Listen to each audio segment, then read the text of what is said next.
When it comes to Egypt, most of us will surely think of the pyramid symbol that has existed for thousands of years. But few people know that this country is also famous for the most unique pigeon towers in the world. These towers were built in all areas of Egypt for the purpose of raising pigeons. So now, let's explore with us the unique way of raising pigeons of Egyptian farmers.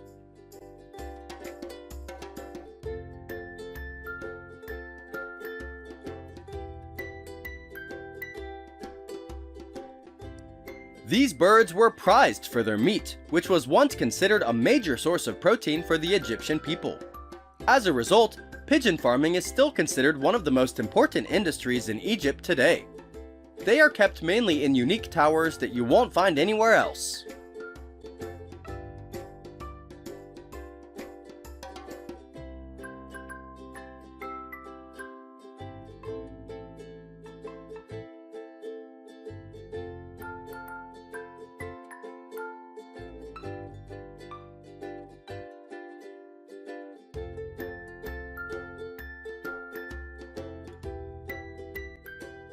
The pigeon towers were carefully designed to house hundreds, sometimes thousands of pigeons. The towers were made of mud bricks, which helped to create a cool environment during Egypt's scorching summer days. Each tower has small niches, often meticulously crafted in rows, where pigeons can nest. These niches provide ideal conditions for pigeon breeding, ensuring a steady supply of birds, pigeons, and their byproducts. Depending on the region, farmers build different pigeon tower structures, but they all have the same function. Most are built in a honeycomb structure, allowing birds to easily fly inside.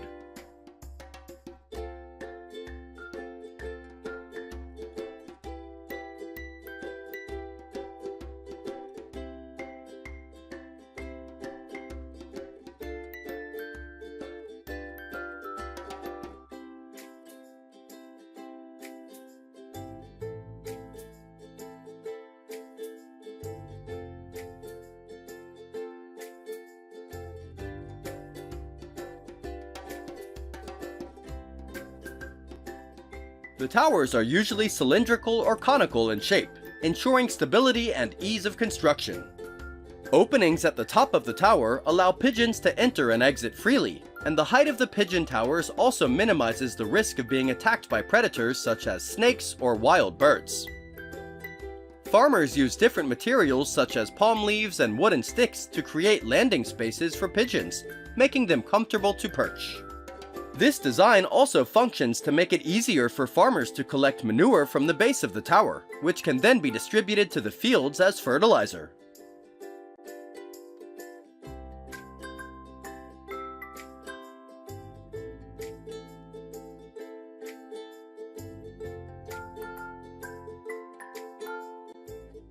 Millions of pigeons live in thousands of pigeon towers built across Egypt.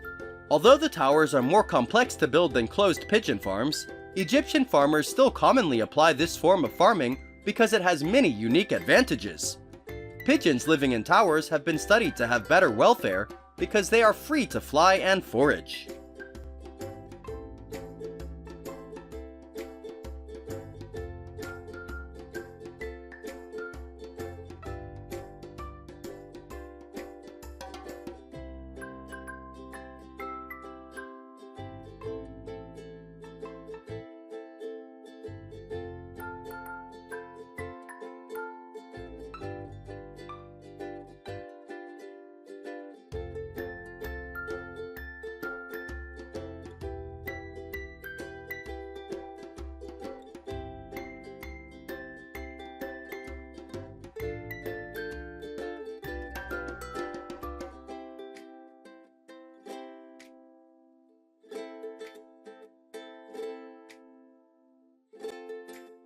One of the main reasons why pigeon towers flourished in Egypt was the use of pigeon droppings as fertilizer.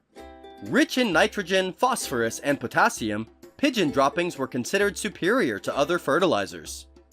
Egyptian farmers used the droppings to increase soil fertility in the Nile Delta, allowing them to grow more abundant crops such as wheat, barley, and vegetables. The use of pigeon droppings became an essential aspect of Egyptian agriculture, especially after the annual flooding of the Nile.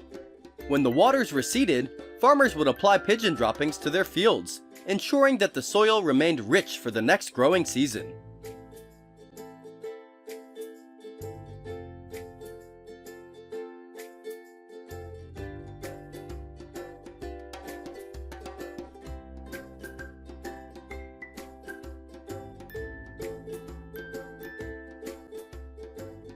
Pigeon farming and pigeon tower construction brought many economic and social benefits to the Egyptian people.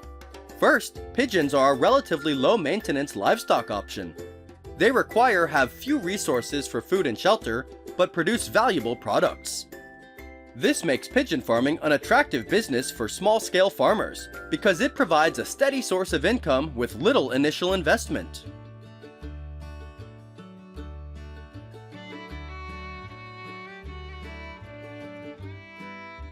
Pigeon meat is highly nutritious and is commonly consumed by Egyptians of all social classes. Pigeon meat is often stewed, roasted, or dried for preservation. Pigeons are also traded in local markets, creating an economic source of income around these pigeon farms. In rural Egypt, pigeon farming has become a community activity, with families and villages working together to build towers and manage pigeons. Not only does it help the local economy, it also helps stabilize the lives of farmers.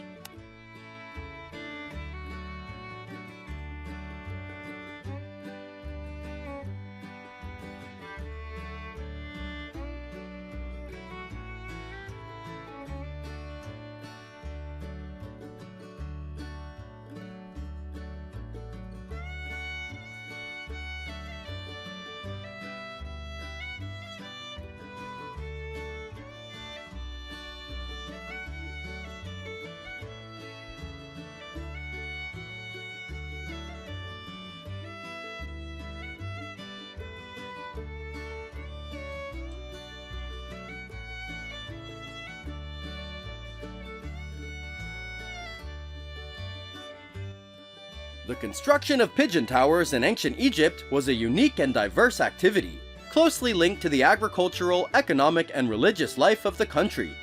These towers not only provided a reliable source of food and fertilizer, but also reflected the cultural and spiritual values of the Egyptian people.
For farmers in Southeast Asia, toads are a nutritious and expensive delicacy. However, in Australia, they are considered an invasive species that must be eradicated. So, why don't Australians turn invasive toads into a valuable food item to make it easier to control them? Let's find out in this video.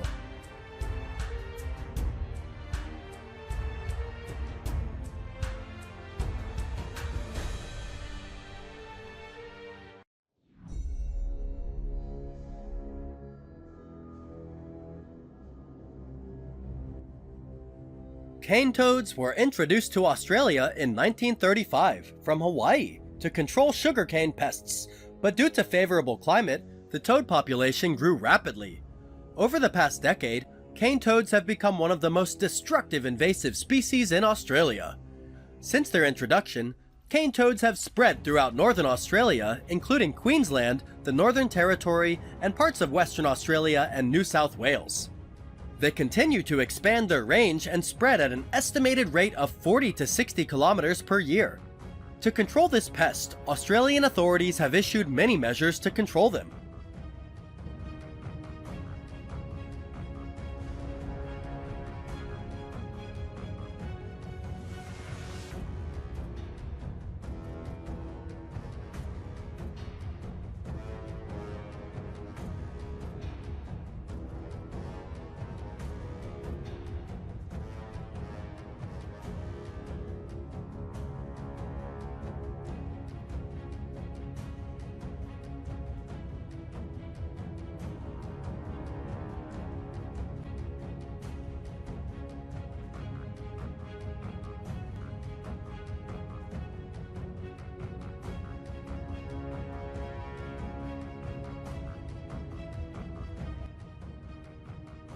One of the measures to control cane toads is to use traps. This is the most common method used by both professionals and community groups to kidnap sugarcane. Because traps can catch large numbers of cane toads in the wild, trapping toads is usually done at night because this is the time they are mainly active.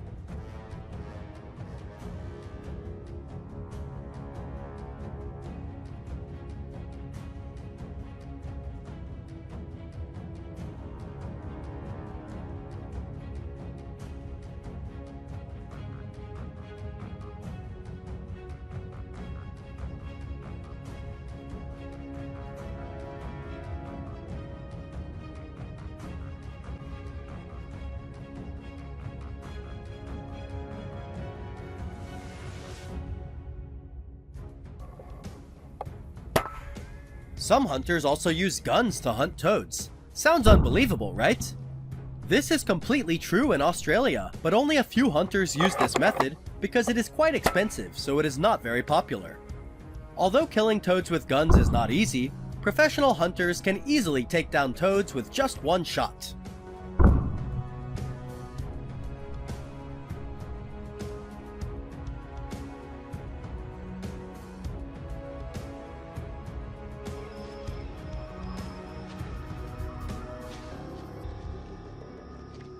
Trapping and cane toad capture are direct methods of control, often involving the large Australian farming community. Volunteers go out at night with lights and capture cane toads by hand. Once collected, the toads are humanely disposed of in accordance with animal welfare standards. So, what effects do cane toads have on agriculture and the livestock industry in Australia?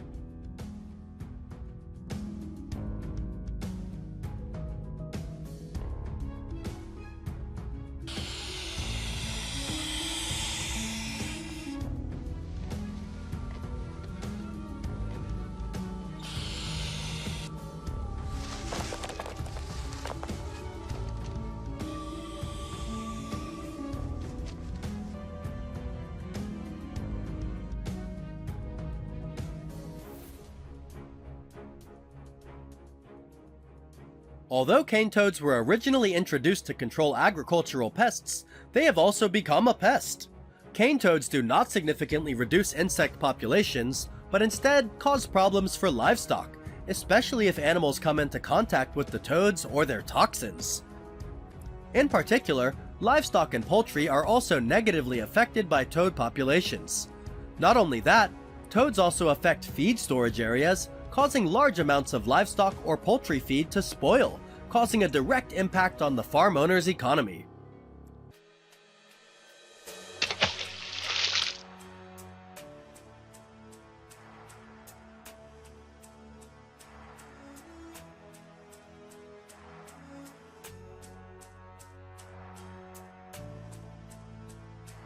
Cane toads eat a variety of insects and small animals, causing a decline in the food source for native species and disrupting local ecosystems. Cane toads secrete a potent toxin from their parotid glands that can be fatal to animals that attempt to eat them. Many native Australian predators such as snakes, lizards, birds, and even crocodiles have died after eating cane toads, leading to a decline in their populations.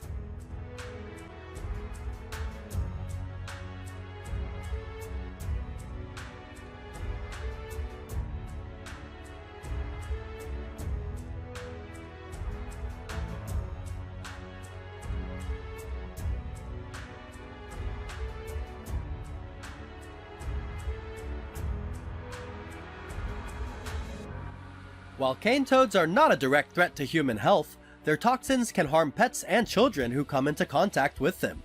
Due to the above threats, cane toads are believed to have impacted indigenous communities, especially those who rely on hunting native wildlife for food and cultural practices.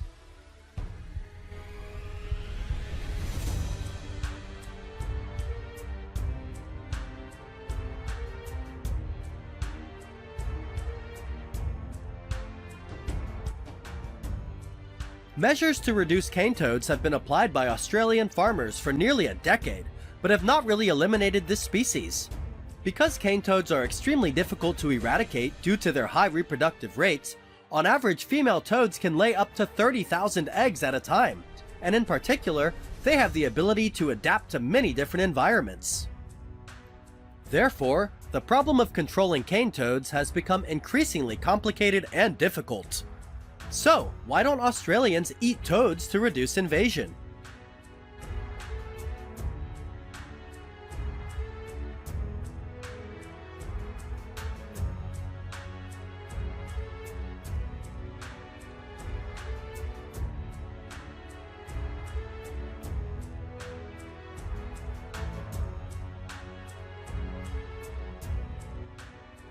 The main reason is that cane toads have toxins similar to pufferfish. This amphibian secretes a very strong toxin called bufotoxin, which is secreted from the salivary glands behind the eyes. This toxin can cause serious illness or death in most animals, including humans, if ingested. This poison affects the heart and can lead to cardiac arrest, making the consumption of cane toads extremely dangerous. Because of their toxicity, Australians do not dare to eat them.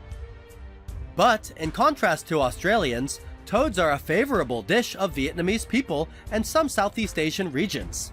Vietnamese farmers are very skillful in processing toads. They know how to remove the toxins and process them into delicious dishes.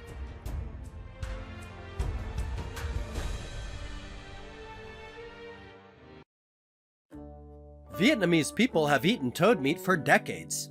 This is a quite expensive dish and is considered a specialty in many regions. Even the number of toads in the wild has decreased sharply because they are used as food. According to research, toad meat contains higher amounts of protein and zinc than other types of meat such as beef and pork. So, it is used to improve the health of people and children with rickets, malnutrition, and slow growth. Specifically, in 100 grams of toad meat, there are 55.4 grams of protein and 65 milligrams of zinc. However, to prepare toads into a dish, the processors need to have experience in preparing them because they are no different from the Japanese pufferfish dish. The toad's internal organs and skin are carefully removed to avoid harm to health. If Australians knew how to process toad meat, surely they would not have become an invasive species, right?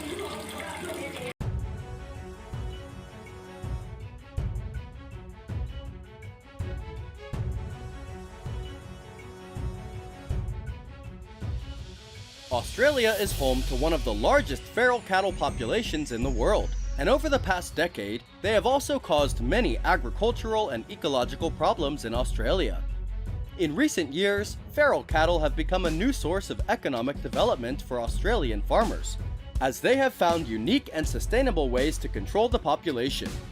That is, how to turn wild cattle meat into organic meat and market it in the premium market. So, let's explore how Australian farmers process wild beef.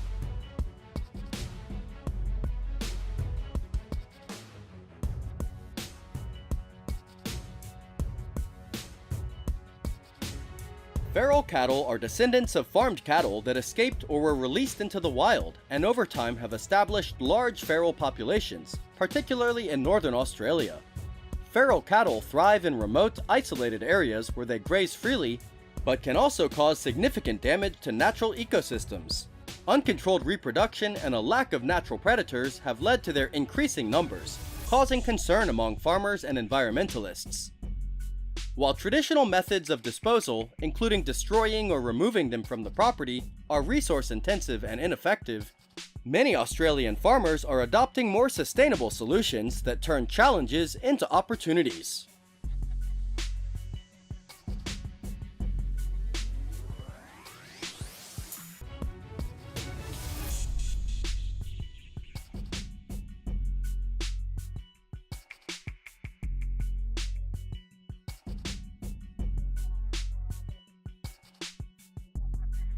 To effectively deal with the problem of feral cows, the first step is to capture them. Australian farmers use a variety of methods to capture feral cows without causing unnecessary stress and harm. One approach, a common approach, is to use helicopters to gather them, guiding the animals into cages. Once captured, the cows are transported to holding facilities where they are health checked and given time to acclimate. Care must be taken by farmers to minimize stress during transport and handling, and high animal welfare standards are an important part of producing organic products.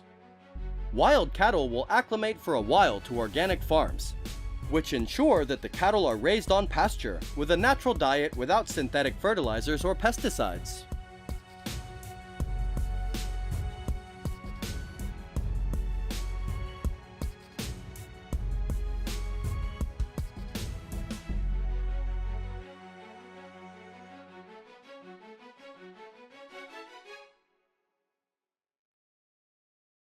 Once the cattle are ready for slaughter, they are transported to accredited processing facilities, where the processing is carried out according to strict guidelines. This ensures that the animals are treated with respect throughout their lives and that the slaughter process is as humane as possible. Certified organic beef slaughterhouses follow strict regulations to ensure that stress is minimized at the time of slaughter. This not only aligns with ethical animal husbandry principles, but also improves the quality of the meat.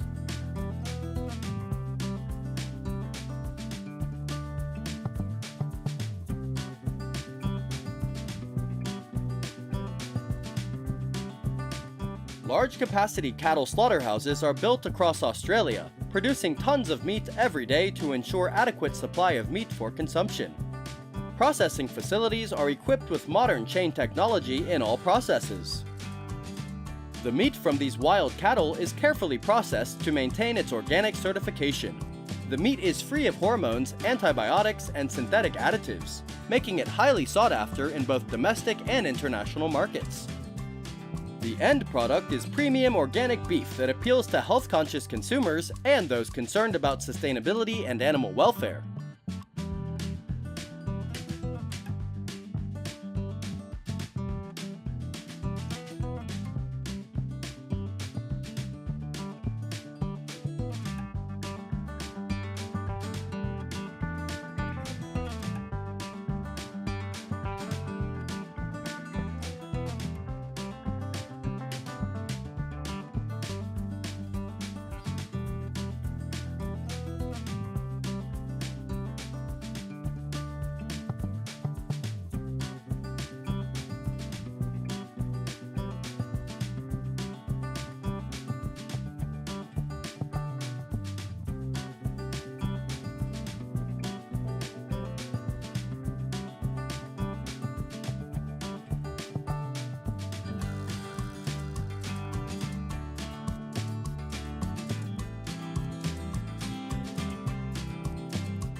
Converting wild beef to organic meat has both environmental and economic benefits.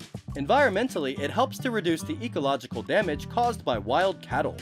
Sustainable management of wild cattle prevents further degradation of landscapes and conserves native flora and fauna. Economically, the organic beef market is growing rapidly and demand for high-quality meat is increasing both in Australia and overseas. By tapping into this market, Australian farmers can generate significant income from what was once considered an environmental nuisance. Wild beef is prized for its leaner texture and distinctive flavor, which comes from the animal's natural grazing habits.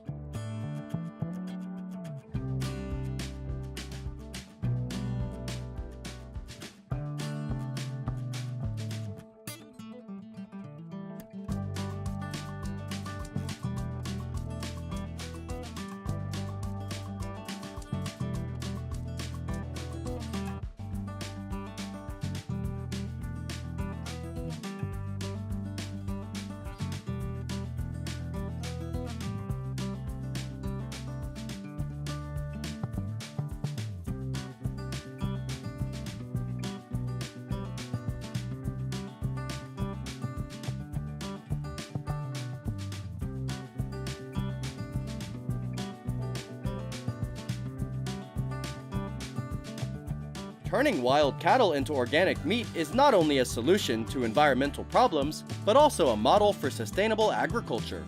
Through humane, ethical fishing methods and animal-friendly practices, environmentally, Australian farmers are leading the way in producing organic beef while protecting their country's unique ecosystems.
Set among the towering peaks and rolling plains of Colorado, Silver Spur is considered the largest cattle ranch in the state. With an area of 150,000 acres, this is also considered the largest private farm in the United States. Today, join us to explore the largest cow farm in the state of Colorado.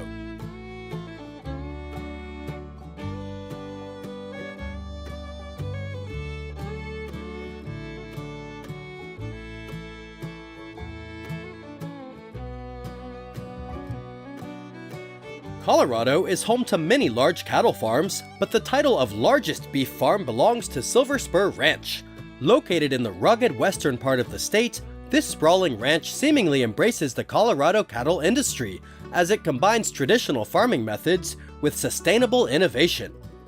Spread over thousands of acres, the farm features diverse landscapes such as forests, grasslands, and high-altitude grasslands.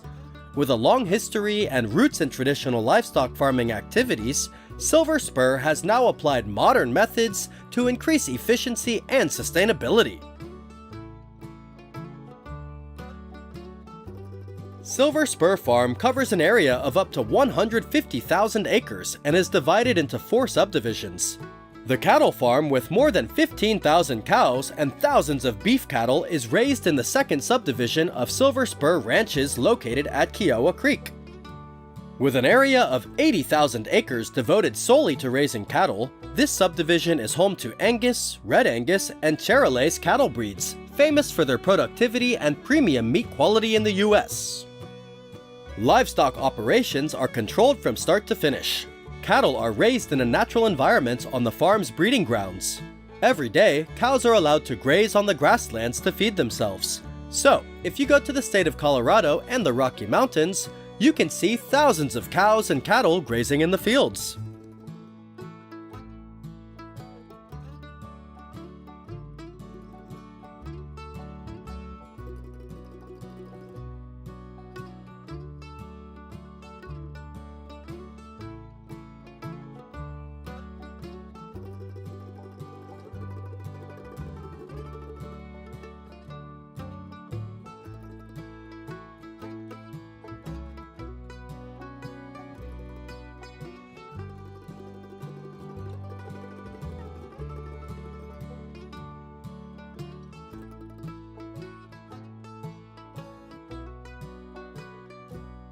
The farm primarily focuses on raising high-quality beef cattle. Herds of cows often graze in the Rocky Mountains. The vegetation in this area is known to produce leaner, more flavorful beef. In fact, in its operations of raising cows and other livestock species, Silver Spur Farm is committed to sustainable farming practices, including rotational grazing, water conservation, and natural habitat preservation. Nature of the land. The cattle industry in general, and cows in particular, are the foundation of Colorado's agricultural economy. It is one of the state's largest agricultural industries, generating billions of dollars in annual revenue. Cattle farming and beef production contribute to the local economy through job creation, support for local businesses, and export opportunities.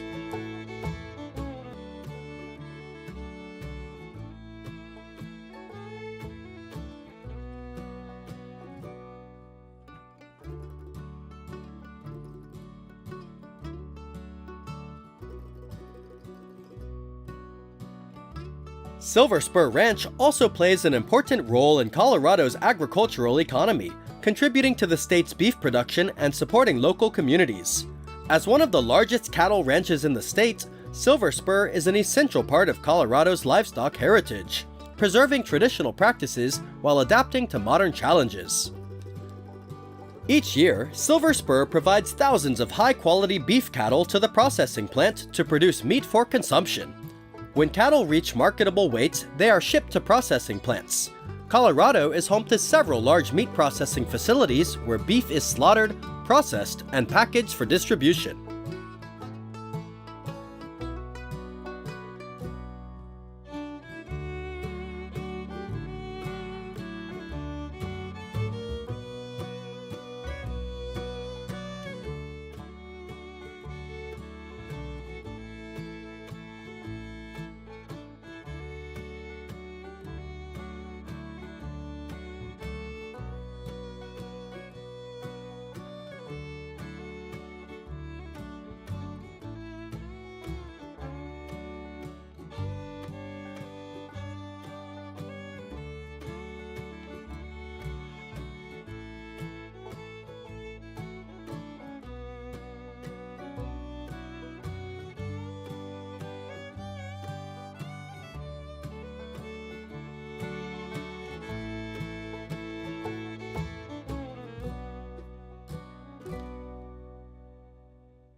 Colorado's largest beef processing plant, JBS USA, located in Greeley, plays a vital role in the state's beef industry. JBS USA operates one of the largest beef processing plants in the state. The facility is a major hub in the U.S. beef supply chain, processing large volumes of cattle each day and producing a variety of beef products for both domestic and international markets.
The processing factory applies modern processing methods, ensuring food hygiene procedures.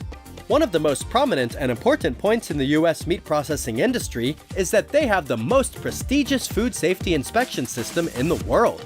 Even before entering the processing plant, USDA inspectors and veterinarians inspect cattle to ensure they are healthy and meet regulatory standards before processing begins.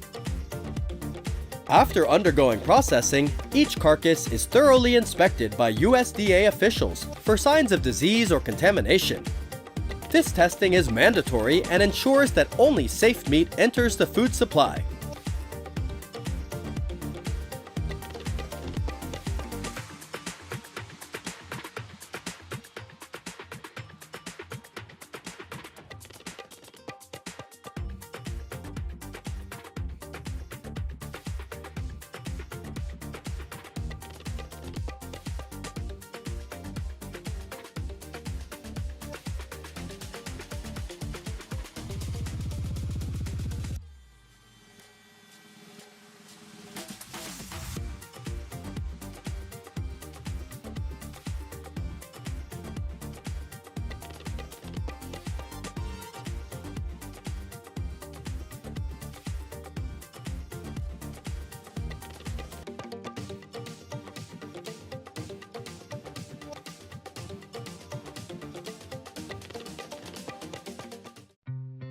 When it comes to king crab, we may think of its expensive value that people with low incomes can hardly enjoy.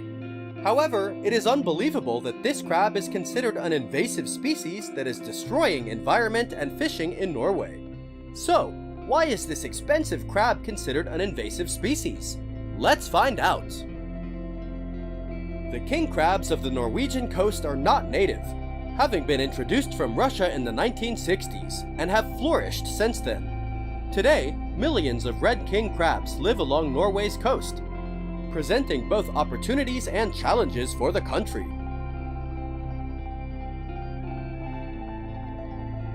The rapid growth of king crabs poses a serious threat to Norway's marine ecosystem. These crabs are voracious carnivores, consuming a wide variety of bottom-dwelling organisms such as mussels, sea urchins, and small fish.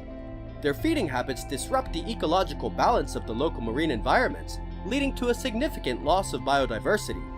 This particularly affects species that play an important role in the food chain or contribute to the health of the seabed, such as kelp forests and coral reefs. Fishing communities in northern Norway have experienced both positive and negative impacts from the king crab invasion. Along with the negative impacts on the ecosystem, king crabs have also had a negative impact on the economies of fishermen in the region.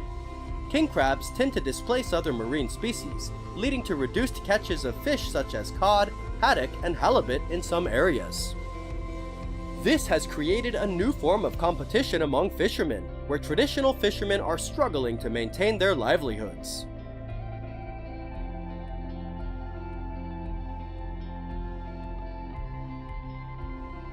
Besides the negative side, invasive king crabs also bring economic development opportunities for coastal fishermen. The most obvious positive trend in the red king crab invasion is that it also opens up new economic opportunities for people in the area. Crabs are a high-value commodity in the global seafood market, especially in Asia and Europe. In Norway, king crab fishing has become a lucrative industry, attracting both local fishermen and international interest. The high market price of king crabs have turned the invasion into a profitable business, creating jobs and economic benefits for coastal communities. Fishermen who had previously focused on cod or other traditional fish species turned their efforts to crab fishing and found it more profitable. This led to the development of specialized equipment and methods for catching and processing these large crabs, further boosting the local economy.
To balance the ecosystem and overcome the challenges, the Norwegian government needs to put in place measures to manage the king crab population.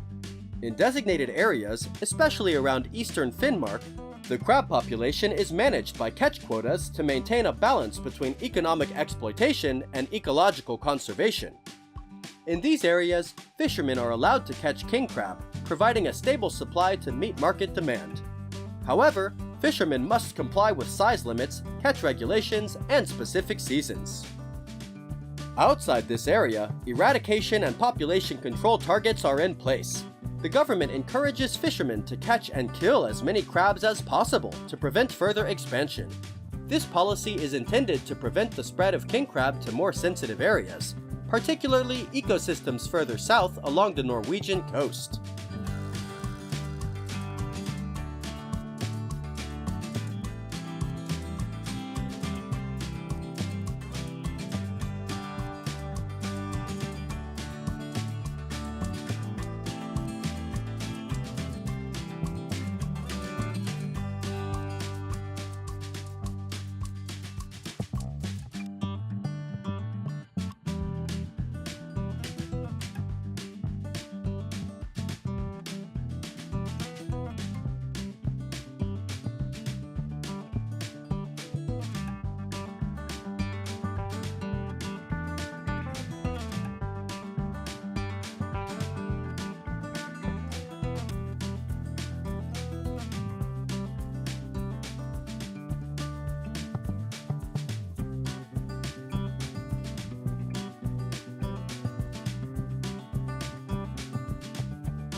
This dual approach has proven effective in controlling the spread of king crab, but it will remain a major challenge for the seafood industry in the future.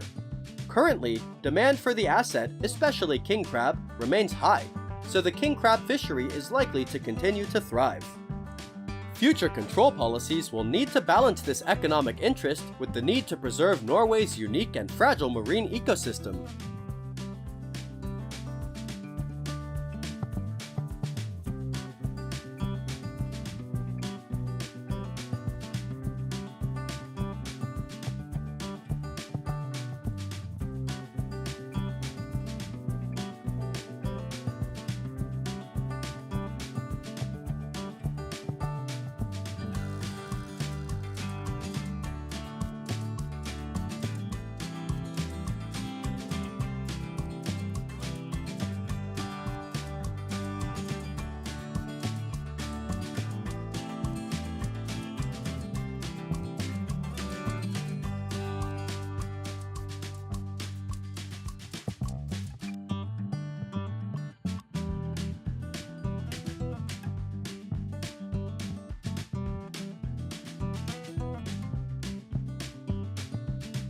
Norwegian government's management of the invasive red king crab is a combination of economic use and ecological management.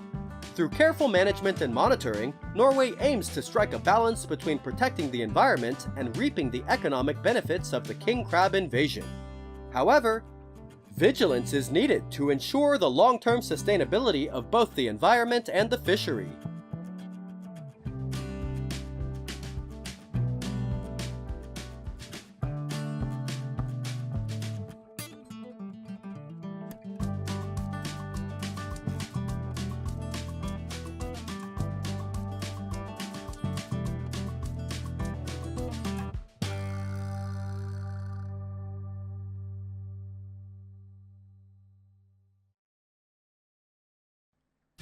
In recent years, the United States has been having a headache with newly introduced invasive species, of which hairy crabs are one of the fastest spreading species in swamp areas. While Americans are launching a movement to control hairy crabs, a part of Chinese residents also want to come to the US to help their country destroy this invasive species. Today, join us to explore the role of hairy crabs in America and China.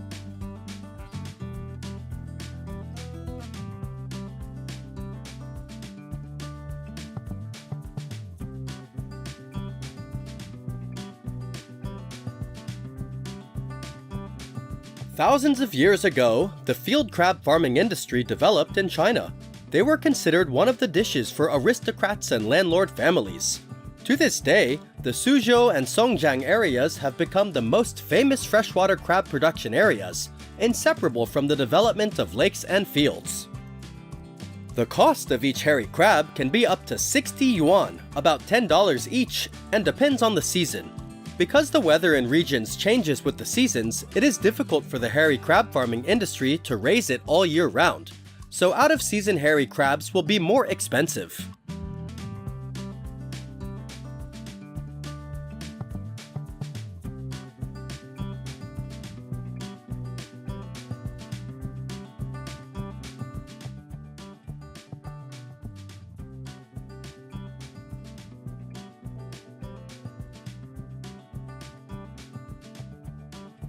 Hairy crab farming is an important industry in some parts of China, especially around Yangcheng Lake, which is famous for producing some of the most prized varieties of hairy crab.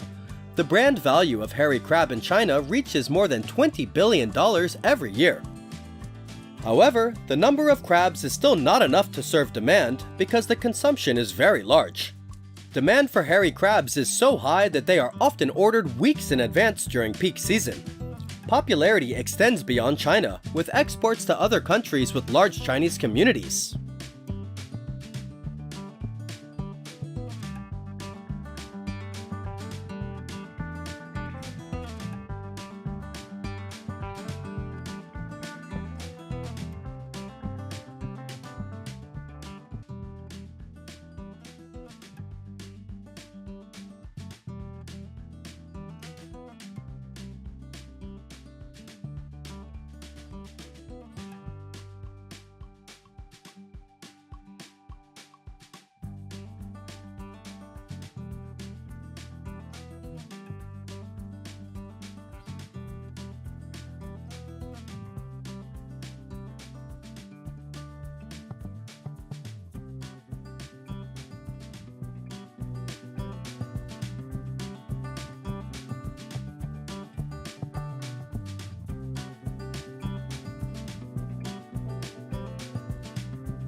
Hairy crabs are usually the size of a palm. They are larger than some other crab species and have more delicious meat quality.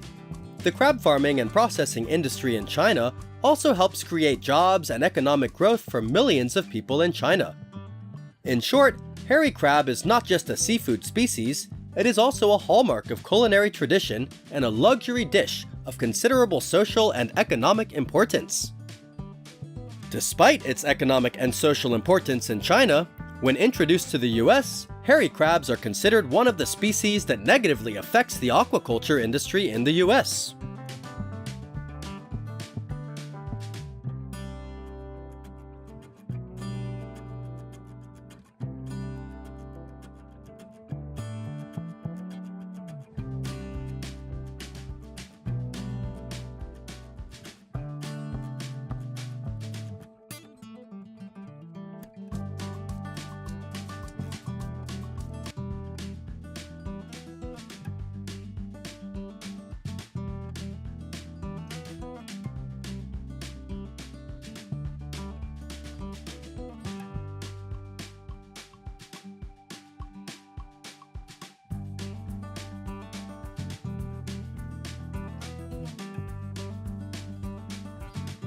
Chinese hairy crabs were first developed in the San Francisco Bay Area in the early 1990s.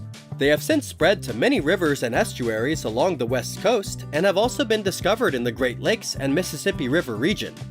In areas where hairy crabs are abundant, their burrowing can damage irrigation systems, affecting agricultural productivity and increasing maintenance costs.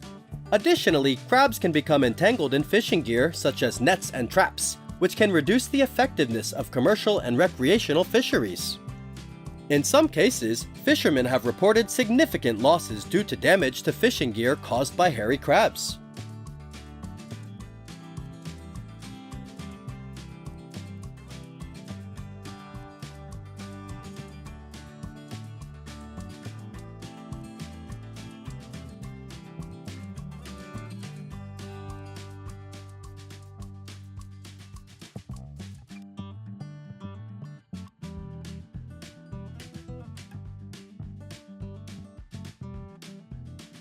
In addition to affecting agriculture, hairy crabs also compete with other native species because they are opportunistic feeders, consuming a variety of plants and animals. They compete with native species such as fish and other crustaceans for food and habitat, potentially leading to declines in native populations. In some cases, Chinese hairy crabs may prey on endangered or threatened species, further exacerbating their decline.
In recent years, the United States has taken measures to prevent the number and population of hairy crabs, but it is difficult to eradicate due to the species' very high reproductive rate, diverse diet, and ability to survive in many different environments. Efforts to control hairy crab populations have had only limited success. In response to the invasive threat, the United States has implemented regulations prohibiting the importation, transportation, and possession of live Chinese hairy crabs. Enforcement of these regulations is critical to prevent new introductions and limit the spread of existing populations. Faced with that situation, thousands of Chinese people have offered to come to America to help them destroy hairy crabs, and they were also very surprised when in their country, hairy crabs were very expensive and popular, but in America, they could only be thrown away.